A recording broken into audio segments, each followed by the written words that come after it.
My sister and I destroyed each other for 10 years, fighting over a man who never loved either of us. In my first life I won him and it killed me. In my second life I gave him to her and it destroyed her. In my third life we finally asked the right question. Who did he actually want? The answer would shatter everything we thought we knew. Before we dive in, let us know in the comments which country you're watching from. And if this is your first time here, don't forget to subscribe. Enjoy listening. My sister Elena and I spent 10 years fighting over Commander Marcus Zhao. In my first life I won that battle and married him. Everyone said he was devoted to me. After all, I gave him 8 children in 10 years. As I lay dying from my 8th childbirth, he chose to save the baby and sacrifice the mother, personally forcing 3 bowls of poison down my throat. Only as my vision darkened did he finally tell me the truth. The one I wanted to marry was never you, Visha. You were just so desperate, so eager to throw yourself at me. I thought, why not use what's freely given?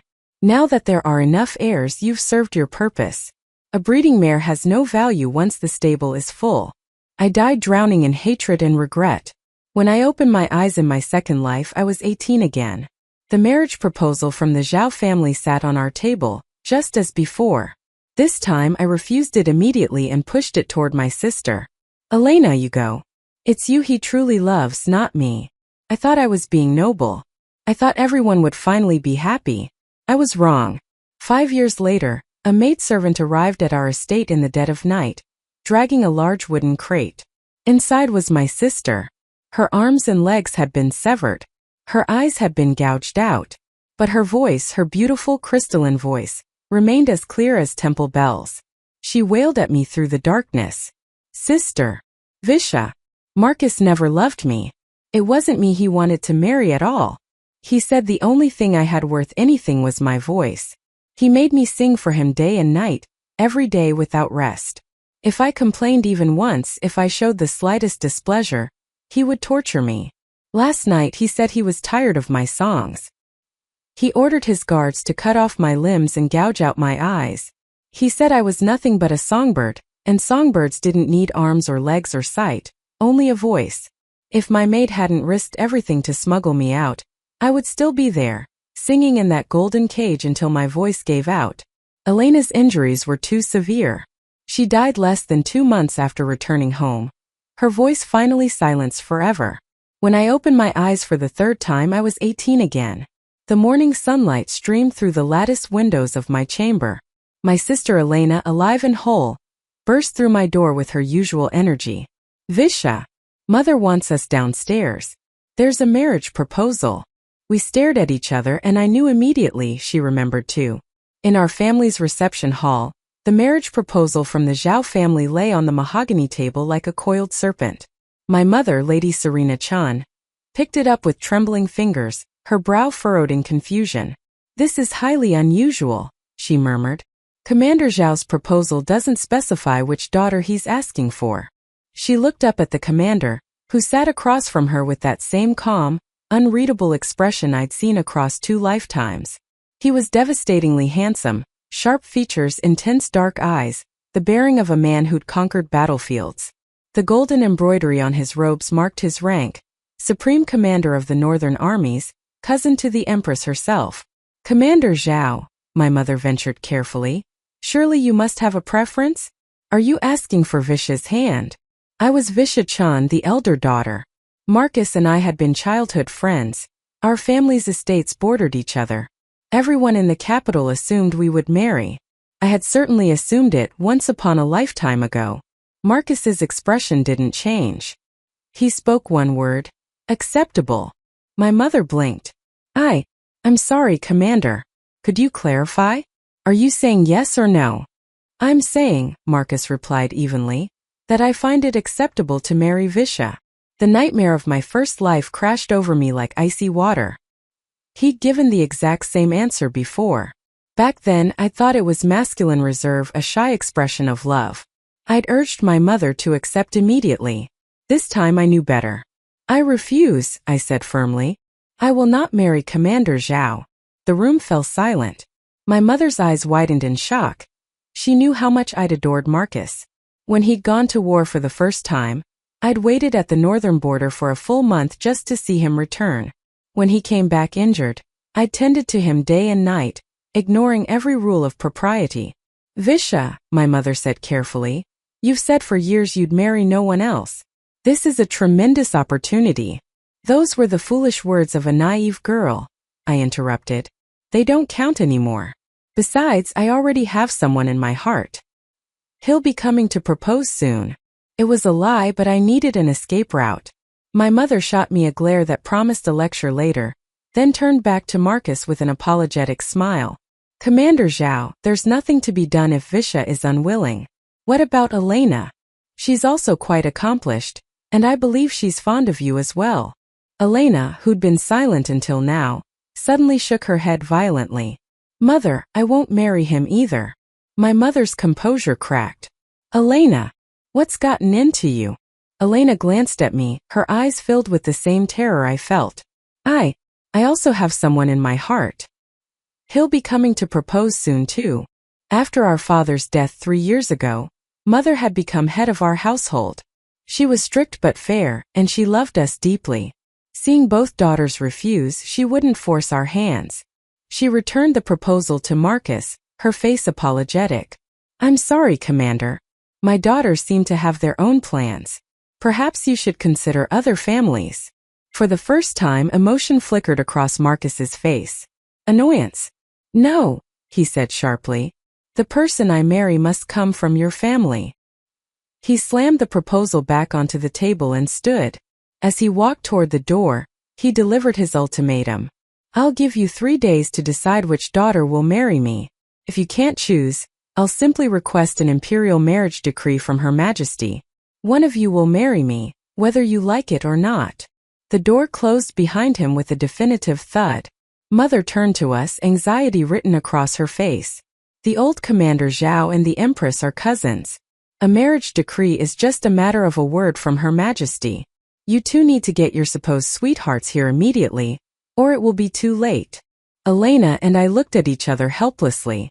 Across all our lifetimes, we'd been so focused on fighting over Marcus that we'd never paid attention to other men. The scholars and officers who'd once admired us had long since married or had their hearts broken by our rejections. Where were we supposed to find willing husbands on 3 days' notice? Mother noticed our exchange of glances. Her eyes narrowed. You were lying, weren't you? There are no other suitors. We couldn't hide the truth any longer. That evening we told her everything, about 3 lifetimes, about death and torture, about Marcus's cruelty hiding behind his heroic reputation. Mother was silent for a long time after we finished. Then tears began streaming down her face as she clutched both our hands. My poor daughters, she whispered. What mother wouldn't be heartbroken to learn her eldest was poisoned to death, and her youngest was mutilated into a living torso? She took a shaking breath. But who does Commander Zhao truly love? And why is he so insistent on marrying one of you? I shook my head. I died too quickly to hear the answer. He was about to tell me when the poison took me. We both turned to Elena. I have no idea, she said helplessly. Marcus never spoke about love to me. He only ever talked about my voice, how pure it was, how it soothed him after battle. I thought it was romantic at first. Her voice trailed off, and I saw her shudder with the memory of what that romance had become. We decided to split our efforts. Mother would discreetly inquire among her social circles to find potential husbands. Elena would investigate all the women in our social sphere who might be connected to Marcus. And I would dig into Marcus's past, searching for any clue about his true intentions. For 2 days we found nothing. On the evening of the 2nd day, as I was reviewing old letters in my father's study, I discovered something that made my blood run cold. Hidden in a locked drawer was correspondence between my father and the old Commander Zhao, Marcus's father. The letters dated back 20 years, long before Elena or I were born. I read through them with growing horror. 22 years ago, my father had saved the old commander's life during a border skirmish. To repay the debt, the old commander had made a promise. When our children are of age, let them marry to unite our families. But here was the crucial detail. At the time the promise was made, neither Elena nor I had been born yet. My hand shook as I read the next letter, dated 18 years ago. My father wrote, "My wife has given birth to a daughter. We've named her Visha." The old commander's response. Wonderful news. My son Marcus is already 5 years old. When they're grown, he shall marry your daughter. But there was another letter dated 16 years ago. We've been blessed with a second daughter, Elena. And the old commander's reply. How fortunate. Should the first match not work out, the second daughter will do just as well. The debt must be repaid. I felt sick. We weren't potential brides to the Zhao family. We were interchangeable debt payments. I rushed to find Elena and Mother, the old letters clutched in my hands. Just as I was explaining what I'd found, a servant announced that someone was at the gate with information to sell. Mother went to meet them and returned minutes later with a sealed document, her face pale. An investigator, Mother explained grimly. He says he worked for Commander Zhao 3 months ago. When word of the marriage proposal spread through the capital yesterday, he saw an opportunity for profit and came to sell us a copy of his report. I paid him, and he assured me this is authentic. She handed me the document. It was dated 3 months ago, long before the proposal arrived. The handwriting was different from the family letters, more elegant and professional. As I read it, my heart nearly stopped. Commander Zhao, I've investigated as you requested. The Chun family has 2 daughters. But there's something you should know. There's a third woman in that household, though she's listed as a cousin. Her name is Mira Feng. The letter went on to describe Mira in detail. Her age, her appearance, her skills. And at the bottom, in Marcus's own handwriting. Investigate further. She may be the one. Mira Feng. Our cousin. She'd come to live with us 2 years ago after her parents died. Mother had taken her in out of charity. Mira was beautiful, talented in the arts, and had always been quiet and deferential. She was also, I realized with dawning horror, the only woman in our household who'd shown absolutely no interest in Marcus Zhao. Could it be? Was Mira the one Marcus actually wanted? That's impossible, Elena said immediately. Mira is so plain, so unremarkable. What could Marcus possibly see in her? But Mother had gone very pale. Girls, there's something I never told you about Mira. I thought it didn't matter, but now. She took a deep breath. Mira isn't really your cousin. She's the only daughter of the former Supreme General Feng, the man who held Marcus's position before Marcus took over. General Feng was executed 2 years ago for treason. Marcus was the one who exposed him and led the charge for his execution. I took Mira in to protect her from her father's enemies, and we agreed to hide her true identity. The room spun around me. So Marcus has been trying to marry into our family to get close to Mira? But why? Elena asked. If he wanted her, why not just ask for her hand directly? Mother's expression was grim. Because Mira is marked as a traitor's daughter. No respectable man can marry her openly without damaging his reputation. But if she's living in our household as a cousin, and Marcus marries one of us, he gets access to her anyway, I finished. Once he's family by marriage, he'd have legitimate reasons to visit our estate as often as he wishes. As family, we couldn't refuse him. And with his rank and influence, he could eventually pressure Mother to send Mira to his household as a companion for his wife, or find some other excuse. Once she's under his roof, he could do whatever he wanted, and no one would question it. But that still didn't explain the cruelty. Why use me as a breeding tool in the first life? Why torture Elena in the second? Mother, I said slowly. What happened to General Feng's wife? Myra's mother. Mother hesitated. She died in childbirth about a year before the general's execution. The baby died too. How did she die exactly? It was during her 7th pregnancy. The labor was difficult, and she'd been severely weakened by bearing so many children in quick succession. The physicians said it was postpartum hemorrhage. 7 pregnancies. Just like what Marcus had put me through in my first life. And Elena's voice, her beautiful, renowned voice that everyone in the capital admired. I suddenly remembered something from my second life, something Marcus had said while Elena sang for him. Your voice reminds me of someone I know. The pieces fell into place with sickening clarity. He's trying to recreate them, I whispered. General Feng's wife must have had many children, and Mira must have had a beautiful voice. Marcus is obsessed with Mira, but she's the daughter of the man he killed. She'd never accept him. So he's been using us as substitutes, trying to recreate the life Mira should have had, the mother she lost, the voice she must have inherited. That's insane, Elena breathed. That's obsession, Mother corrected grimly. We had less than a day before Marcus's deadline. We needed a plan. Mother summoned Mira to her chambers. The young woman arrived looking confused, her plain robes and simple hairstyle making her blend into the background as always. Mira dear, Mother said gently, we need to ask you something important. What do you know about Commander Zhao? Myra's face went carefully blank. Only what everyone knows, Aunt Serena. He's a war hero, cousin to the Empress, and the man behind your father's execution, I said quietly. Myra's composure cracked. Tears filled her eyes. You knew. We've always known, Mother said. Mira, has Commander Zhao ever approached you? Ever tried to speak to you? Mira nodded slowly. 3 months ago at the Spring Festival. He cornered me in the garden. He said he'd loved me since we were children, since before my father's treason. He said he tried to save my father, but the evidence was too damning. He said if I married him, he'd clear my father's name and restore my family's honor. What did you tell him? Elena asked.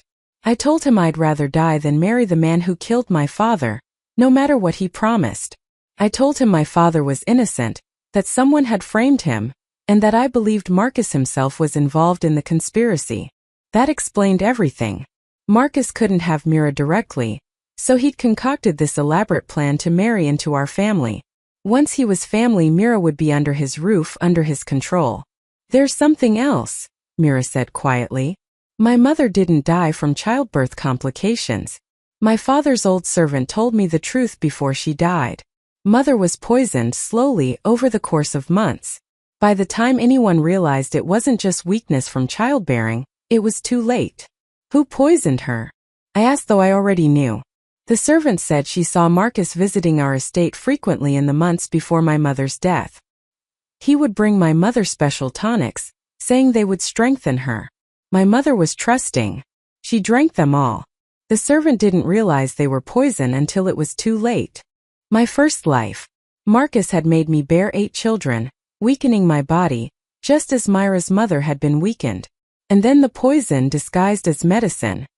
He'd been practicing, perfecting his method, waiting to use it on Mira.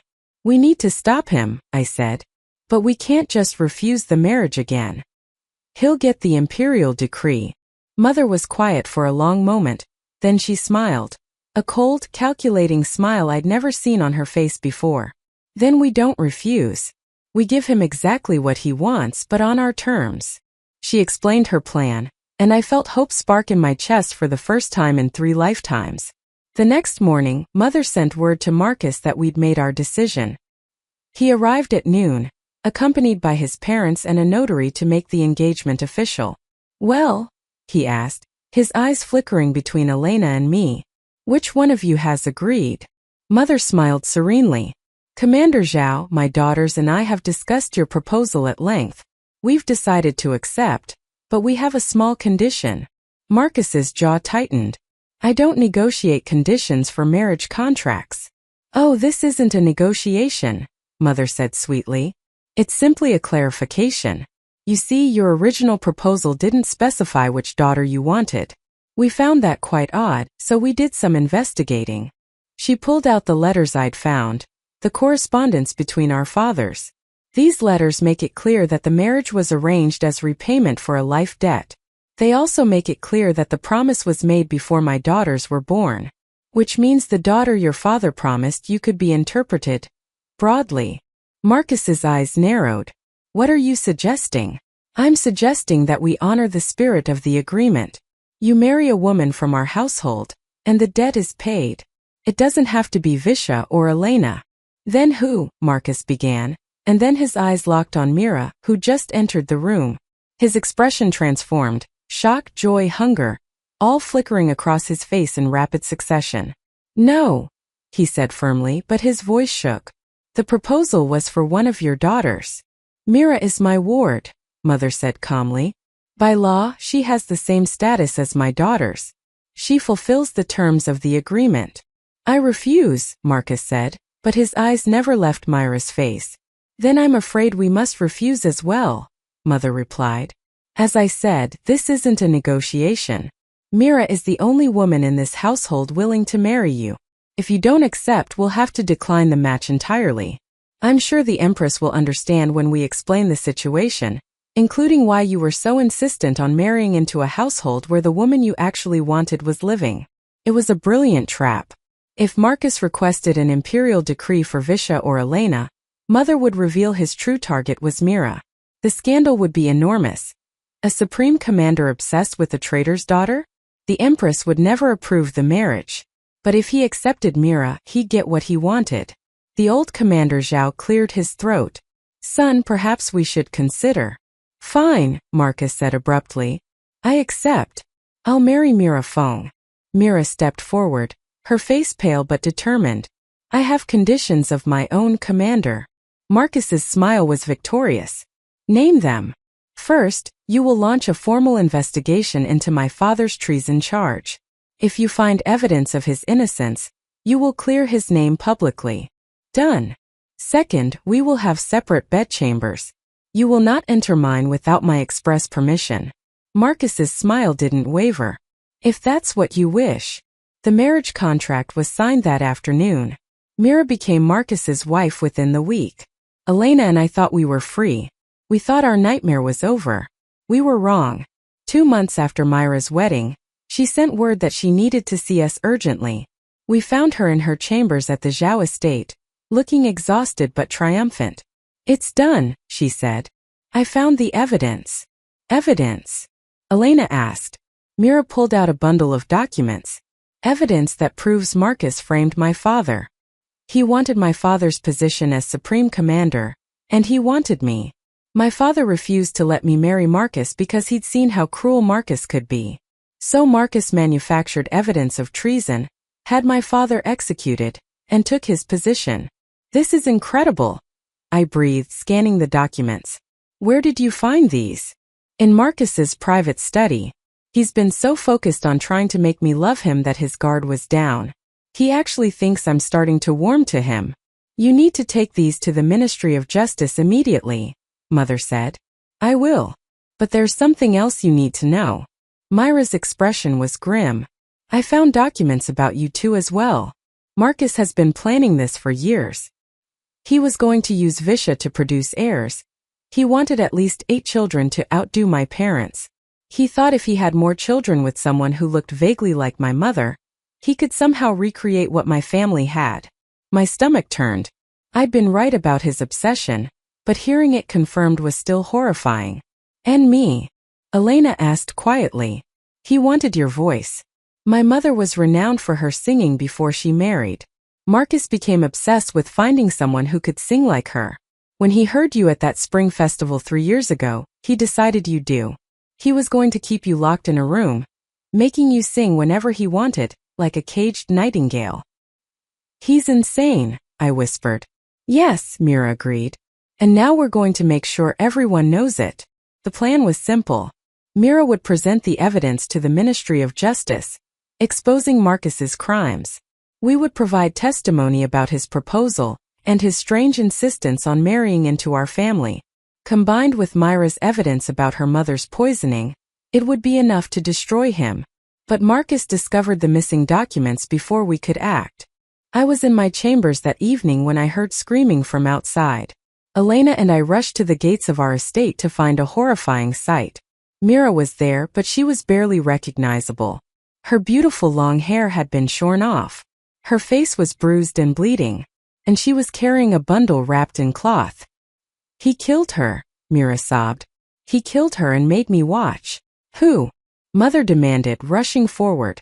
Mira unwrapped the bundle with shaking hands. Inside was a severed head. It was Myra's maid, the one who'd been instructed to deliver documents. Marcus found out about the documents, Mira said through her tears. He found out about our plan. He said if I tried to expose him, he'd kill everyone I cared about one by one. He made me watch while his guards executed my maid. He said she was just the first. Where are the documents? I asked urgently. He burned them. All of them. Our proof was gone. And Marcus now knew we were plotting against him. That night, Mother called us together in her private chambers. We need to leave the capital. Now. Marcus won't let this go. We can't just run, Elena protested. There has to be another way. There is, said a voice from the doorway. We turned to see a man in official robes standing there. The imperial magistrate, Lord Raymond, our distant cousin. He was in charge of investigating corruption among noble families. I've been investigating Commander Zhao for months, Raymond said, entering the room. I suspected him of war crimes and corruption, but I could never find solid evidence. What you've told me tonight changes everything. But Marcus destroyed all the evidence, Mira said. Not all of it, Raymond replied. I've been authorized by the Emperor to search the Zhao estate. If we can find anything at all, connecting Marcus to General Feng's false treason charges, or evidence of the poison used on Myra's mother, we can arrest him. You'll need to search his private chambers, Mira said. There's a hidden compartment in his desk. That's where he kept the documents I found. Can you show me? Raymond asked. Mira nodded. The next morning, Raymond led a team of Imperial guards to the Zhao estate. Marcus, overconfident after destroying the evidence, allowed the search. They found the hidden compartment. And inside they found more documents, copies Marcus had kept as insurance, detailed records of his crimes, including the fabricated evidence against General Feng. But they found something else too. A journal. Marcus's personal journal spanning 15 years. I was allowed to read it later, after Marcus's arrest. The entries made my skin crawl. Age 17. Met the general's daughter today. She's 12. Her voice when she laughs is like bells. I will have her someday. Age 18. The general refuses my father's marriage proposal. He says Mira's too young. He'll regret this insult. Age 19. I've manufactured the evidence I need. Bribed witnesses. Forged letters showing the general taking money from the northern tribes. It's perfect. He refused me, so he deserves this. His execution will clear my path to Mira and to his position. Age 20. The general is dead. Mira has been sent away. I must find her. I must have her. Age 21. Found her. She's living with the Chun family. Lady Serena has hidden her well. I need a reason to enter that household. The old marriage arrangement with Lord Chun, that's my way in. Age 22. I don't care which Chun daughter I marry. They're both acceptable substitutes until I can have Mira. The elder one looks vaguely like Myra's mother. She'll do for bearing children. The younger one has a voice almost as good as Myra's mother had. She'll do for entertainment. The entries went on, detailing his plans, his obsession, his utter lack of remorse for anything he'd done. The trial was swift. With the evidence of framed treason, multiple planned murders, and clear intent to harm imperial subjects, Marcus was sentenced to death. His parents, for their complicity in hiding his crimes, were sentenced to life imprisonment. The Zhao family title was stripped. Their estates were confiscated. On the day of Marcus's execution, Mira, Elena, and I went to watch. He was led to the execution platform in chains. When he saw us in the crowd, he stopped and stared. I loved you, he said to Mira. Everything I did was for you. That wasn't love, Mira replied coldly. Love doesn't murder fathers. Love doesn't poison mothers. Love doesn't plan to use innocent women as substitutes for an obsession. If you just accepted me, Marcus said, none of this would have happened. We could have been happy. You murdered my father and mother, Mira said, her voice steady and clear. There is no universe in which I could be happy with you. The executioner's sword fell. After it was over, we walked home together, Mira, Elena, mother, and I.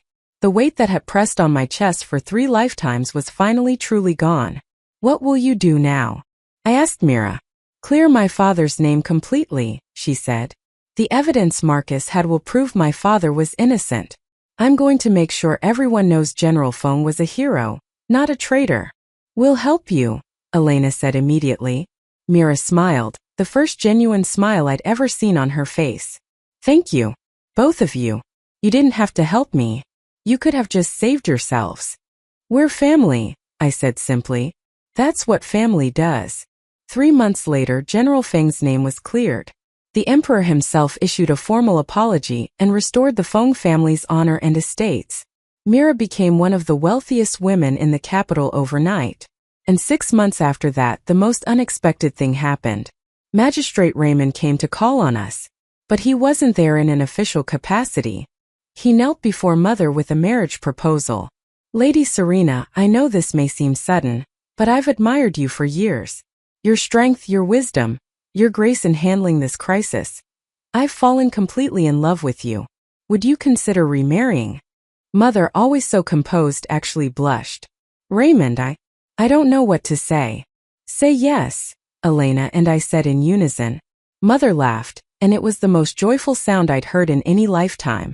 Yes, I say yes. That same week, 2 of Raymond's colleagues came to call. Both were young magistrates, both were handsome and kind, and both had petitions to ask. The first, Magistrate Lucas, knelt before me. Lady Visha, I've watched you from afar for years. When I saw how bravely you fought to protect your family, I knew I had to speak. Would you consider me as a suitor? I looked at this man I barely knew. Honest eyes, gentle smile, no shadow of cruelty in his face. I would, I said, surprising myself with how easy the answer came. The second magistrate, Julian, knelt before Elena. Lady Elena, your voice is beautiful, but your courage is even more so. I would be honored if you'd allow me to court you. Elena grinned. Only if you promise never to ask me to sing on command. I promise I'll only ask you to sing if you want to, Julian said seriously. Then I accept, Elena said. Mira watched all this with an amused expression. It seems everyone has found happiness. What about you? I asked. Have any of the young nobles caught your eye? Mira shook her head. Not yet. But I'm in no hurry. For the first time in my life I'm free to choose. That's enough for now. We were married in a triple ceremony 6 months later. Mother to Raymond, Elena to Julian, and me to Lucas. Mira stood with us as witness and family, and her smile was brighter than all the wedding lanterns combined. On my wedding night, as I sat beside my new husband, I thought about the lives I'd lived before. The pain, the terror, the helplessness. Lucas noticed my expression. Are you all right? You seem far away. I smiled at him. This kind man who would never force poison down my throat, who would never see me as a tool or a substitute. I was just thinking, I said, about how sometimes we have to live through nightmares to appreciate peace. That's quite philosophical for a wedding night, Lucas said with a gentle laugh. I suppose it is, I agreed. But I'm grateful for it all the same. The nightmares taught me what I didn't want. They helped me recognize what I do want, when it finally appeared. And what is it you want? Lucas asked. This, I said simply. A life lived by choice. A love freely given. A future that belongs to me. Lucas took my hand. Then that's what we'll build together. 10 years later, I watched my children play in the garden. 3 of them because Lucas and I had decided together that 3 was enough. Elena and Julian had 4 children, each one louder than the last. Mother and Raymond had found peace in their later years, traveling the empire together. And Mira? 5 years after our weddings, she'd finally met someone who captured her heart. A scholar who knew nothing of her past, who loved her for her mind and her spirit. They married quietly and devoted themselves to running schools for poor children across the empire. As for the Zhao family legacy, it was erased. Their estates became public gardens. Their name became a cautionary tale. And Marcus's crimes were recorded in the imperial histories as a warning against obsession and cruelty. Elena came to sit beside me as we watched the children play. Do you ever think about those other lives? She asked quietly. Sometimes, I admitted. But only to remind myself how lucky we are now. Visha, Elena said. I never properly thanked you. In that third life you could have just saved yourself. You could have found a husband and left me to face Marcus alone. But you didn't. Of course I didn't, I said. You're my sister. In every life, in every choice, that will always matter more than anything else. Elena leaned her head on my shoulder. We were so stupid in those first lives, fighting over a monster. We were young, I said. We didn't know what we were fighting for. And now we know better, I said. We're not fighting anymore. We're just living. As the sun set over our garden, casting golden light over my family, I felt something I'd never felt in my previous lives: complete and utter contentment. I had died twice at the hands of a monster. I had watched my sister suffer unspeakable torment. I had lived through nightmares that would have broken most people. But I had also learned, adapted, and fought back. I had saved my sister and myself. I had helped expose a murderer and clear an innocent man's name. Most importantly, I had learned that the best revenge isn't destruction. It's living well. It's choosing happiness over hatred. It's building a life so beautiful that the nightmares can never touch it. My name is Visha Chen. I died twice before I learned how to live. But now finally I'm alive. And I'm free. And that, after everything, is more than enough. If this story touched your heart, don't forget to like, share, and subscribe for more powerful stories every day. Thanks for watching.